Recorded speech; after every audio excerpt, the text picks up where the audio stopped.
Presently, we're having issues, and we've been having issues for the last few years. The last straw was this carbon tax. Canadians are squeezed on groceries, they're squeezed on rent, they're squeezed on cost of living. We are putting more money in their pockets 4 times a year with the Canada Carbon Rebate. I know he was elected, but things change. And we're trying to get that message across, saying we don't agree with this. And he's really not listening. So I think we're going to see something very different in the next few years in Canada, a more educated Canadian public. People are going to vote accordingly. And I'm hoping that changes are coming. Ready to spend hundreds of millions of dollars in Ukraine and other countries to secure democracy. Why won't he apply those same rules in our country? On April Fool's Day, many Canadians gathered across the country to express their disagreement with the hike in the carbon tax. My colleagues and I have extensively covered the protests in various cities. You can view our reports and sign our petition to axe the tax at stopthecarbontax.com. On April 4th, a group supporting nationwide protest against the federal carbon price held a news conference in Ottawa. Among them was Robert Dorion, an entrepreneur in construction industry, originally from Gatineau. During their speeches, they requested to be heard by the federal government regarding the damages caused by the rise of the carbon tax in all sectors of business and also on Canadian families. But the reality of all of this is that everybody in Canada will be affected because the goods that we're buying and purchasing in Quebec and any other province are all going to be affected by this tax hike. We've already seen the impact on the price of food, the price of heating, and all kinds of other items that we need to survive. This is a very bad move. They also called out Trudeau for his hypocrisy in supporting democracies around the world, such as giving billions of dollars to Ukraine, but ignoring his own citizens when they oppose his policies that drive up the cost of living for Canadians. Justin Trudeau is always proud to stand up on a podium and say how he is a great defender of democracy across the world. Ready to spend hundreds of millions of dollars in Ukraine and other countries to secure democracy. Why won't he apply those same rules in our country? To date, 7 premiers have raised their voices to ask Justin Trudeau to either put a hold on or cut the federal carbon tax. Robert Dorion has agreed to join me to discuss the press conference he and his friend held in Ottawa. So my name is Robert Dorion. I worked 20 years in engineering. I'm an independent entrepreneur in construction. And I live in the Pontiac, just outside of Gatineau, on the Quebec side of the Ottawa River. Well, the idea behind our press conference was to reach as many people as possible and hopefully open a dialogue with the government of Canada in a democratic manner. The problem that we've been facing as Canadians is that we have a profound feeling that we're not being listened to. Nobody's listening. And there are very serious problems that need to be addressed. The present government of Justin Trudeau and the Liberal Party will just not listen to the people. We've seen it in the convoy. They did everything except listen to what the people were asking. And they were, no matter which side you were on, for or against, and I know a lot of people were against because they had a lot of misinformation on what the intention of the movement was. But this could have been settled very easily if anybody representing the Liberal Party would have come out and said, "We've heard you. We're going to listen. We're going to take we're going to take this into consideration. Please go back home." It would have been done.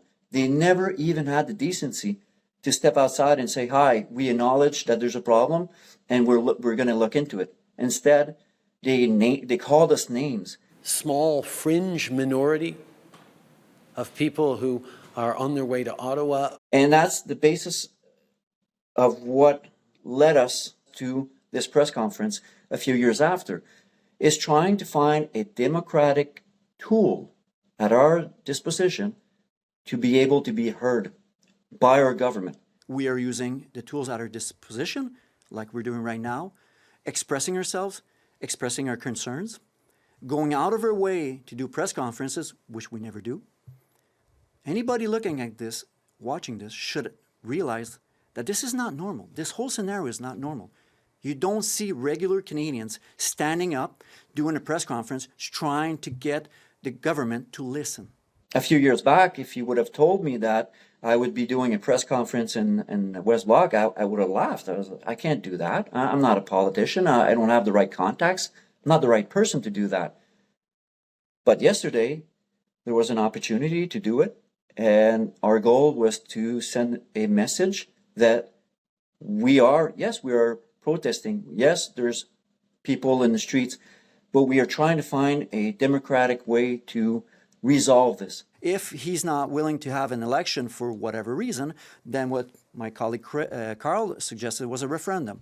And that is also a democratic avenue to get a clear response from the Canadian citizens as to whether or not they want this tax. The convoy, in the way it ended, left the scars on Canadians.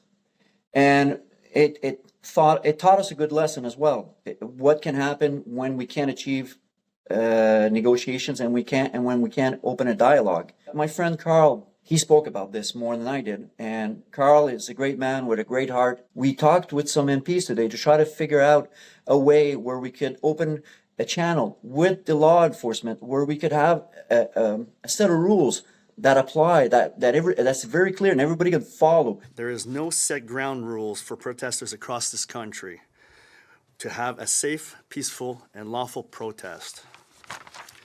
Protesters are getting confused by what appears to be continually changing rules from law enforcement in some locations. Because what happens right now is that you have some protests in Toronto and in Ottawa that are met with a certain response from the police officers. And then you have protesters in Newfoundland and Alberta doing things that are, in our opinion, less violent, less aggressive, and getting a very different response from the police officers. There doesn't seem to be any rules or regulations or any specific guidelines. So it's very tough for people that are protesting, that are trying to get their message across, that feel that they're not being listened to be able to know exactly what they're supposed to do, what they can do, what they can't do. And by the time they know what's wrong, it's too late. You know, most of the time they're in trouble. They're either being arrested, prosecuted, or trampled on by horses. Hold the line! Here comes the horses.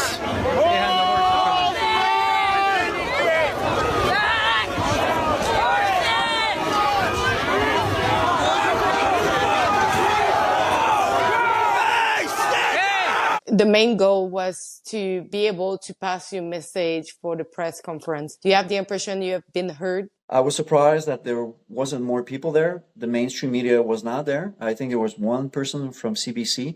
I understand. There's no reason for people to move around and come to see me or my buddy Carl. We're not politicians. We're not celebrities. We're not aiming to be politicians or celebrities at all. But I would have expected that there would have been more interest to see Canadians standing in a conference room in the West Block addressing a subject. And what I think should have drawn the media in there is the question of why. Why are these guys doing this?